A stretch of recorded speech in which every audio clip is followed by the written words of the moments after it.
Aujourd'hui, je vais vous parler de la colère. Une colère qui est très présente autour de moi et parfois en moi en ce moment.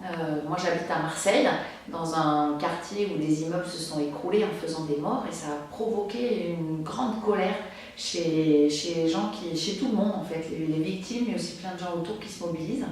Et puis on peut aussi parler de la colère des gilets jaunes, de la colère des casseurs.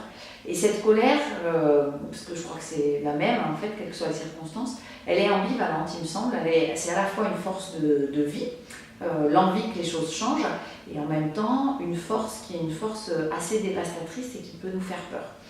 Dans l'évangile de Luc, on voit Jésus aux prises avec la colère de la foule de Nazareth, qui est une colère tellement grande qu'ils essayent même de se débarrasser de Jésus et de le tuer. Et en fait, ce qu'a fait Jésus, c'est qu'il a simplement fait la prédication la plus courte de l'histoire.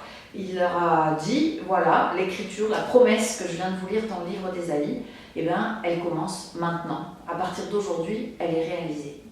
Et c'est quelque chose de tellement simple et en même temps de tellement énorme pour les gens de Nazareth qui voient bien que leur quotidien ne ressemble pas à cette promesse de liberté qui est faite dans le livre d'Ésaïe, qu'ils essaient de comprendre et de rattacher Jésus à qui il est, d'où il vient, etc.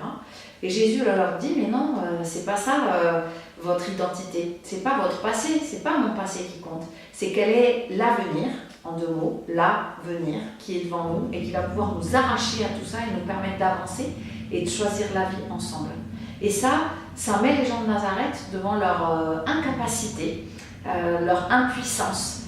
Ils n'arrivent pas à faire tout simplement confiance et à s'abandonner à cet homme qui leur ouvre un avenir en traversant la colère. Je crois que c'est pourtant ce chemin-là qu'il nous propose, un chemin de vie, un chemin, oui, pour changer le monde, mais non pas en regardant vers l'arrière et ce qui nous retient, mais vraiment en regardant ce à quoi nous sommes appelés pour construire un monde de liberté.